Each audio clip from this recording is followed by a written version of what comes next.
सोबत असेल जाणीव। रोखोक बातम्यांसाठी पाहत राहा जाणीव मराठी। होऊ दे जाणीव। लाईक करा, शेअर करा आणि सबस्क्राइब करा आपल्या हक्काचे चॅनल जाणीव मराठी।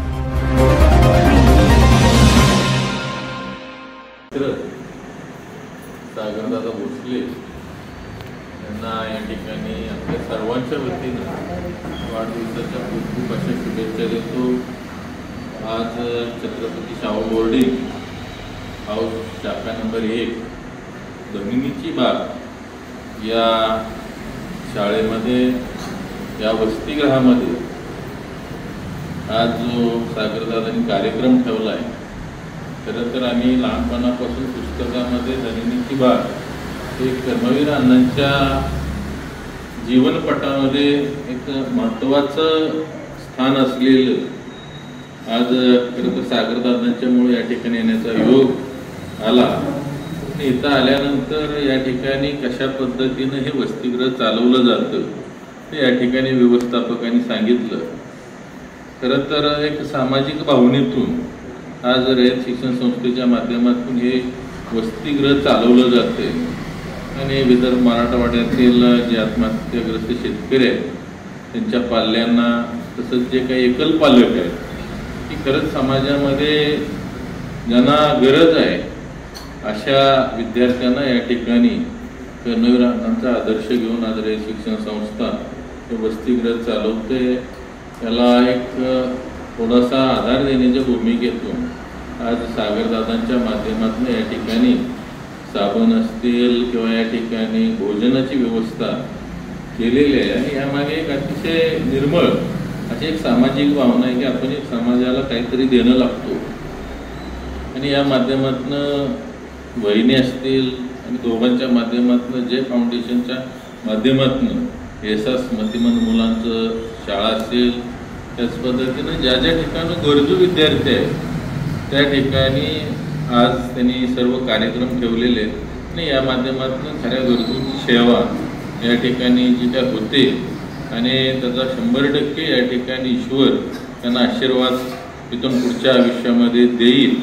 त्यांची व्यवसायामध्ये अतिशय चांगल्या पद्धतीनं प्रगती आहे, सामाजिक कामामध्ये सुद्धा ते कायम अग्रेसर असतात आणि अतिशय जरी आपल्यावर स्वतःवर संकटे आली तरी त्यामधून न डगमगता खरं तर एक समाजाला प्रेरणा देण्याचं काम सुद्धा या ठिकाणी सागरदादांच्या माध्यमातून होतं आहे।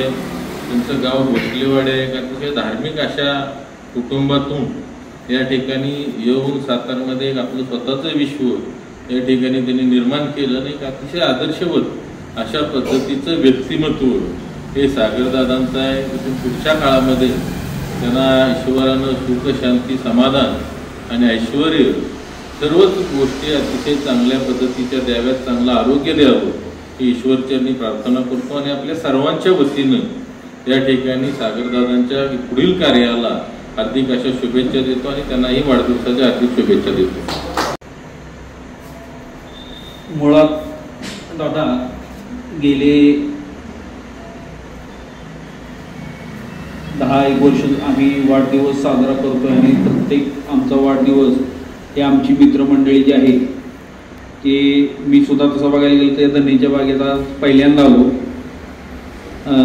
याच्यापूर्वी आम्ही ऐसासमध्ये करत होतो। जिथं माहिती आहे आम्हाला की बाबा जिथं गरज आहे अशा ठिकाणी आम्ही लोकांना मदत करण्याचा प्रयत्न करतो। आमच्या फाउंडेशनचे कार्याध्यक्ष समोर उभे आहेत अक्षय माने सर, शेजारी तुमच्या बसलेले ते उपाध्यक्ष आमचे सतीश यादव आणि त्याच पद्धतीनं संकेत करशीकर, गणेश जाधव, प्रीतम ममता शिंदे, त्यानंतर अजय, ओम वगैरे ही मुलं, ही सगळी मुलं जी आहेत एक नेहमी सोशल कॉज घेऊन काही ना काहीतरी करण्याचा प्रयत्न करत असतात। आम्ही शाहूनगर भागामधील स्वच्छतेचा उपक्रम असेल किंवा कुठं खड्डे भरणे कार्यक्रम असेल, अनेक उपक्रम या सर्व मुलांच्या सहकार्यातून आम्ही करत असतो। आमच्या कोणाचाही वाढदिवस असला तरी आम्ही अशा पद्धतीनं जिथं गरज आहे अशा ठिकाणी करत असतो। मात्र आज धरणीच्या बागेत आल्यानंतर मला मनापासून एवढा आनंद झाला कारण ही जी मुलं आहेत ती सर मला वाटते 7वी-8वी पर्यंतची जास्तीत जास्त मुलं आहेत, 5वी ते 10वी आणि खूप लहान मुलं आहेत आणि इतक्या लहान वयात यांच्या डोक्यावर ते छत्र हरपलंय, अक्षरशः अजूनही माझ्या अंगावरती काटा आलाय की एवढ्या माझ्या लहान म्हणजे थोडकी माझ्या लहान भावंडच म्हणावं लागेल, या भावंडांच्या वरती एवढा मोठा आघात होऊन या धरणीच्या बागेसारख्या अशा एका चांगल्या छायाचित्राखाली त्यांचं शिक्षण होतंय, त्यांचं राहणीमान होतंय. आणि खरोखर आज माझा 23 सप्टेंबर वाढदिवस, 22 सप्टेंबर हा कर्मवीर अण्णांचा वाढदिवस. अण्णांच्या शाळेमध्ये म्हणजे मी रयत शिक्षण संस्थेमध्ये 5वी ते 10वी शिक्षण घेतलं, त्याच्यानंतरही इंजिनिअरिंग रयत शिक्षण संस्थेमध्ये झालं. माझे आई वडीलही रयत शिक्षण संस्थेमध्ये होते. आमच्या भागामध्ये राहणारा जो सर्व वर्ग आहे त्यातला 50% वर्ग हा रयत शिक्षण सेवक आहे. त्यामुळे मुळात रयत सेवक किंवा रयत शिक्षण संस्था याच्याविषयी मला मुळातच प्रेम आहे. आणि मला अभिमान असा वाटतो, कालच अण्णांचा जयंती झाली, त्या काळी म्हणजे जर आता अण्णांच्यावरती एक छोटा चित्रपट निघालाय, त्या काळी अण्णांनी या बोर्डिंगची उभारणी करणं म्हणजे त्यांनी समाजातील किती गरजा ओळखल्या होत्या आणि एवढी मोठी शिक्षण संस्था उभी करणं, मला वाटत नाही अण्णांच्या नंतर आता अख्ख्या भारतामध्ये एवढी मोठी शिक्षण संस्था अजूनही कोणी उभी केलेली आहे. आज या धरणीच्या बागेला 100 वर्ष जवळजवळ पूर्ण शताब्दी, बरोबर ना, शताब्दी वर्ष आहे. म्हणजे 1900 साधारणतः 24ला हा 100 वर्षापूर्वीची शाळा आहे. या शाळेतून किती विद्यार्थी गेले असतील धरणीच्या बागेतून असा इतिहास आहे. मी ऐकलंय की इथून जे लोक मुलं तुमच्यासारखी बरं का ऐकताय ना मुलांना, इथून गेलेली अनेक अशी लोक आहेत. मला वाटतंय हा येस हा हा हा डायरेक्टर PG पाटील यांचं नाव अतिशय मोठं होतं. बरकडे साहेब होते, आपले SP होते ते कागर्डी लक्ष्मण. तर या मुलांना जर त्या जुन्या या शाळेच्या विद्यार्थ्यांना माझ्या मते तुम्ही बोलवत तर असालच. या मुलांना एवढंच सांगायचंय मला की पोलीस अधिकारी म्हणजे कोण असतो माहितीये का तुम्हाला? पोलीस कोणाकोणाला माहितीये? पोलीस अधिकारी म्हणजे पोलीस म्हणजे कोण असतो? पोलीस माहितीये? पोलीस असतो हे तर माहितीये का सर्वांना?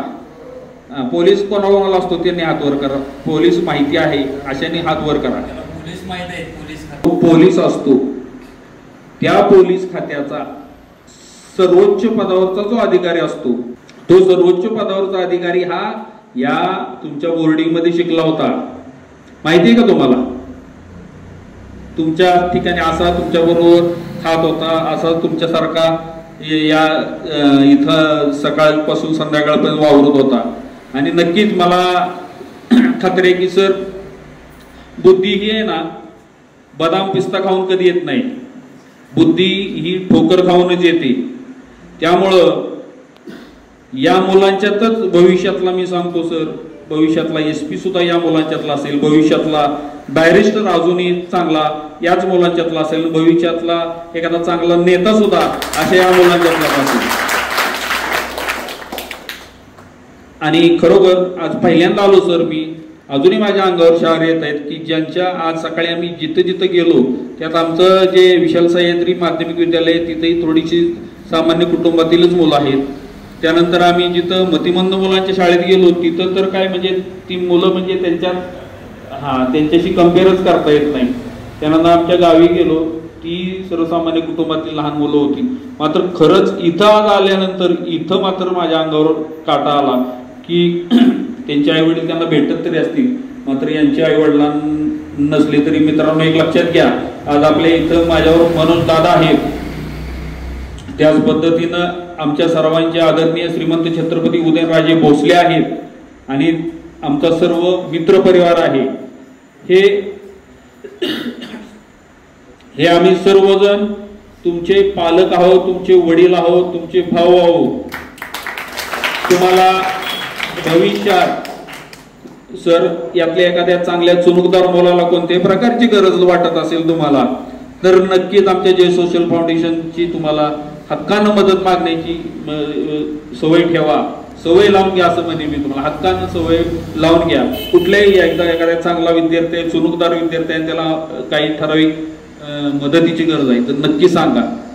आणि सर्वात महत्त्वाची गोष्ट म्हणजे आज नेमकं आमचे आदरणीय मनोजदादा जे आमच्या कराड उत्तरचे सध्या भावी आमदार आहेत, तर आज नेमका दादांचा फोन आला आणि दादांना म्हटलं, दादा तुम्ही येताय तर आज आपण अशा ठिकाणी जाणार आहोत की त्या ठिकाणी तुम्हाला सुद्धा आनंद मिळेल. या ठिकाणी आल्यानंतर दादानी मला वाटतं बाबा पहिल्यांदाच बघितली, आपण शाळेत असताना बघतो वाचलो होतं पुस्तकात की ते अण्णांनी धरणीच्या बागेत ते कुस्तीगीर चालू केलं होतं म्हणून.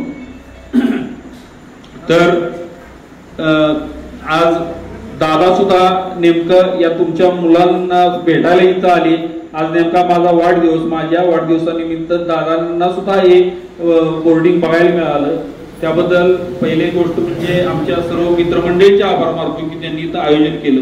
आणि दादांचे आभार मानतो, दादांनी आज वेळात वेळ त्यांच्या एवढ्या 3 लाख लोकांच्यातून माझ्यासारख्या एखाद्या छोट्या कार्यकर्त्याच्या वाढदिवसाला अगदी आवर्जून हजेरी लावली. आणि त्याच पद्धतीनं आपल्या सर्व छोट्या भावंडांचे, माझ्या मित्रमंडळीचे सर्वांचे आभार मानतो. आपण सर्वांनी मला खूप खूप शुभेच्छा दिल्या, त्याबद्दल मी आपले सर्वांचे धन्यवाद.